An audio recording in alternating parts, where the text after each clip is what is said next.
giving you the top prop bets in NBA today. So I always like to start out with today's board, just kind of highlighting it so that we have a proper expectations for the slate that's coming up. Looking at right now, we're not getting a single good NHL prop. College basketball wise, the ones that we were getting have finally been bumped up. The Nick Boyd one that was out there for like 2 days finally got bumped to 2 assists. So we don't need to make that bet. There's like 2 other okay ones I'll touch on. And NBA wise, there are a few decent ones out there, but it's a little bit game skip dependent. So we'll be getting into that. So this is what I mean for college basketball. Like, we're not getting that many favorable props. There's one that's minus 136 there. Not great. Okay.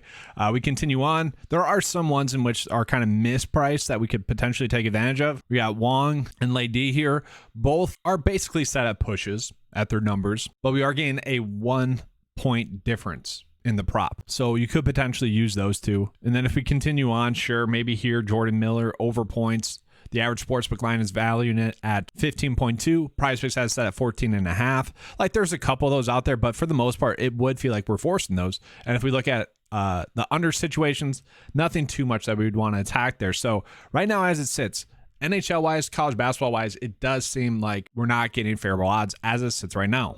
So with that being said, let's just go ahead and get into the NBA DFS slate. Now, like typical at this time of season, we are just waiting on a bunch of injury news that's really going to impact the whole nature of this slate. Looking at it, we got Kyrie Irving, and this is very interesting, minus 137 to get over 2.5 threes. And if we look, it's lately he hasn't been able to get the over. And I'm actually curious, is this just kind of a regression back to his mean? Let's take a peek at that. Yeah, I would say that's probably why we're getting that line, is just the simple fact that he is due to have a good night shooting from the 3-ball range. And I'm actually curious. Let's pull up his shot attempts from 3-ball. It hasn't been that high. I mean, last game, 1 for 2, that wasn't high, and then 2 for 6, 1 for 8, 2 for 9. So it does seem like he is due to have a good night shooting. The issue would be the matchup with Philly. We can see they have that #1 ranking there. Okay, so that is a worry to me. And let's just take a peek at that game over and under. 231.5, not terrible, but not exactly a game that we want to be targeting.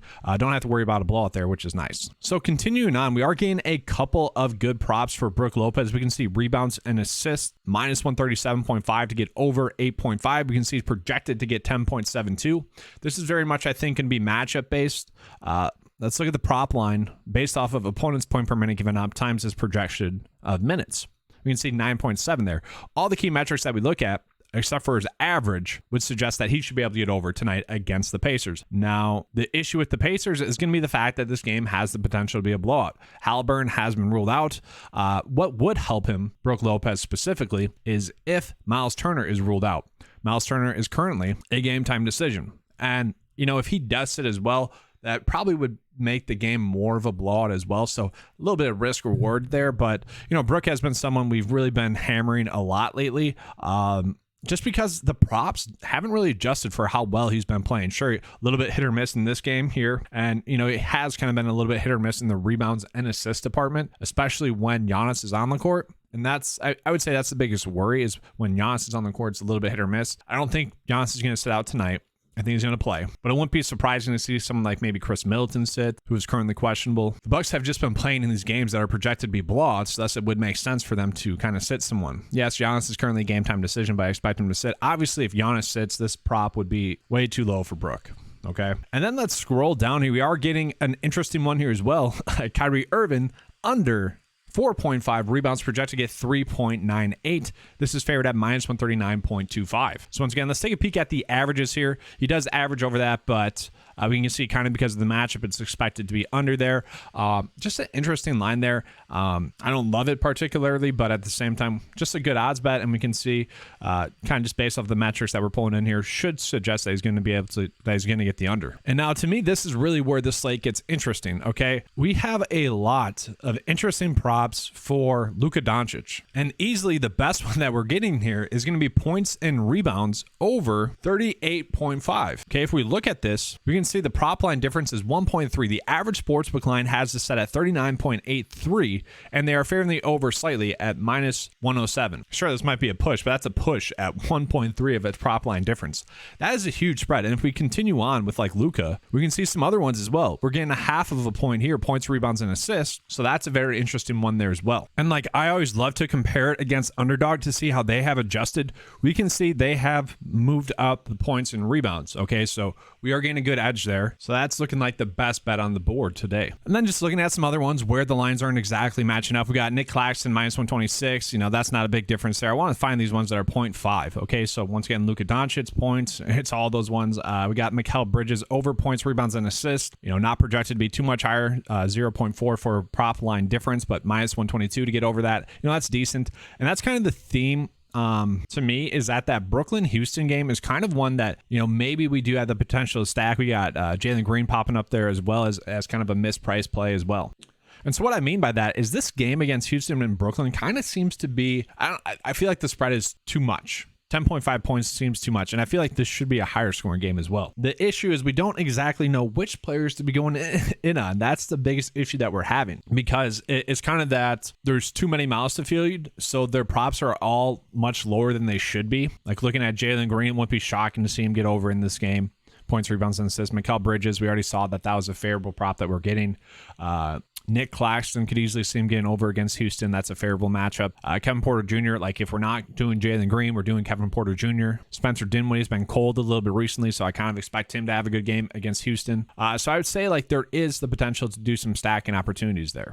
Now, I do want to touch on some injury situations that are going on around the league. So I already mentioned the Pacers are going to be without Haliburton here. And so if we just look at their per 36 numbers with Jordan Nwora on the court, that's just the easiest way to do it. It would suggest that these numbers are all kind of a little bit too high. And in a game that's projected to be a blowout against the Bucks, like I don't know if we really want to chase any of these. I thought we would want to, but no, it's looking like kind of a stay away. Now, sure, can they get there? Yes. Like Andrew Nembhard averages 29.4 fantasy points per 36. The issue is he rarely does get 36 minutes, and so that would be a tight one as well. Obviously, in a little bit of a more difficult matchup. Benedict Mathurin has been someone that's been getting a lot of run. His points per 36 is 22.4, only 4.8 rebounds, and only 1.4 assists per 36 with Haliburton off the court and Nwora on the court. Now, I do expect him to get those minutes, and I wish we could bet him, but it feels way too high here.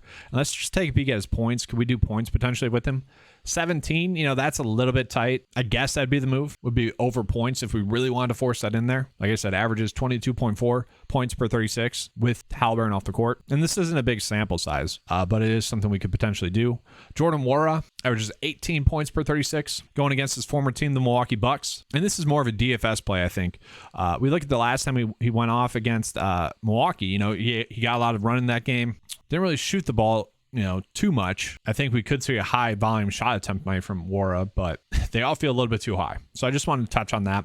It seemed to me this morning like an opportunity that we could use, and it's just not there. Also, the Utah Jazz, that could be an interesting game as well, really depending on what the props come out to be. They are pretty banged up. So Utah could be without Fonteco. Okay, he's currently questionable. If he sits, that's most likely going to open up a lot of value because we know they're going to be without Jordan Clarkson and Colin Sexton already. They've been running out Horton Tucker at the point, and he was kind of forced into having a really good game last game because Fonteco was out, because Lauri Markkanen was out, and Lauri Markkanen is currently questionable as well.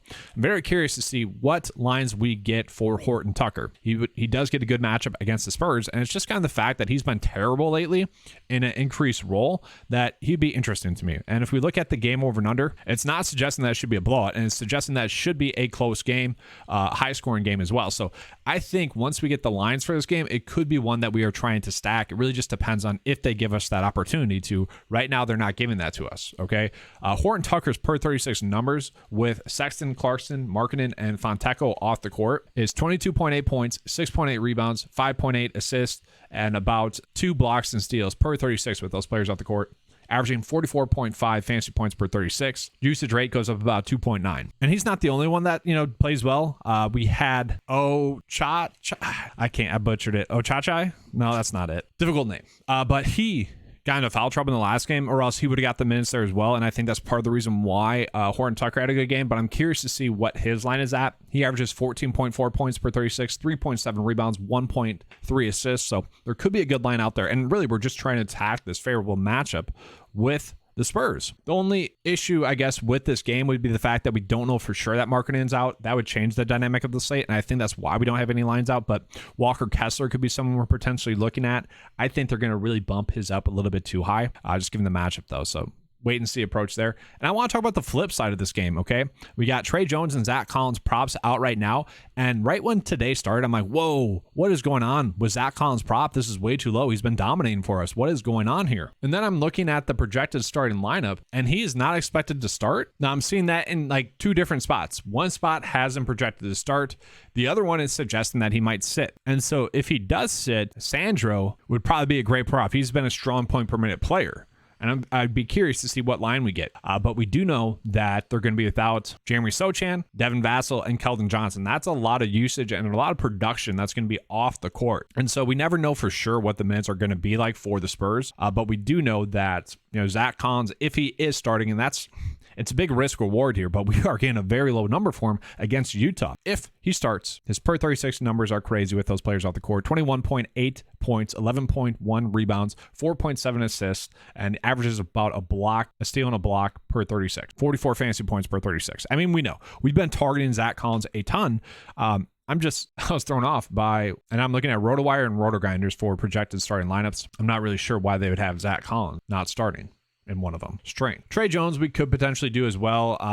Gets a softer matchup tonight. I expect him to be able to go off. The issue that we have with all the Spurs players are the minutes. Like Zach Collins' minutes are capped at 30. Okay, we know he's not really going to get more than that. Trey Jones, his minutes have been pretty much capped at 30, so they really need to go off in a limited amount of time, and that's kind of the worry. But at least we know more likely than not, it is just going to be 30 minutes. Oh man, guys, we just had some value open up here. Wow, crazy. Andrew Nembhard, they're saying over threes, minus 147. And let's look his per 36 numbers. He does average 4.6 three-ball attempts with Haliburton and Wara on the court, and he does average 1.9 three-pointers made. That is a good one. We see he's not projecting it over too much, but I would say this is a good one to go with the bet of the day, and we see Brook Lopez also popping up there as a good one there as well. Okay, so looking at today's bets, we are going with Brook Lopez over 8.5 rebounds and assists. A little bit risky with Giannis being there, but we saw minus 140. Those are good odds, too good of odds to pass up on. Andrew Nembhard, minus 147 to get over 1.5 three-pointers made. The issue is that he doesn't shoot that many, but he does make about 1.9 threes per 36. Okay, so we need the minutes to be there. A game is projected to be a blowout, so a little bit of risk there for sure. Luka Doncic over 38.5 points and assists. We can see the number is bumped up on Underdog. We're getting about a full point edge there.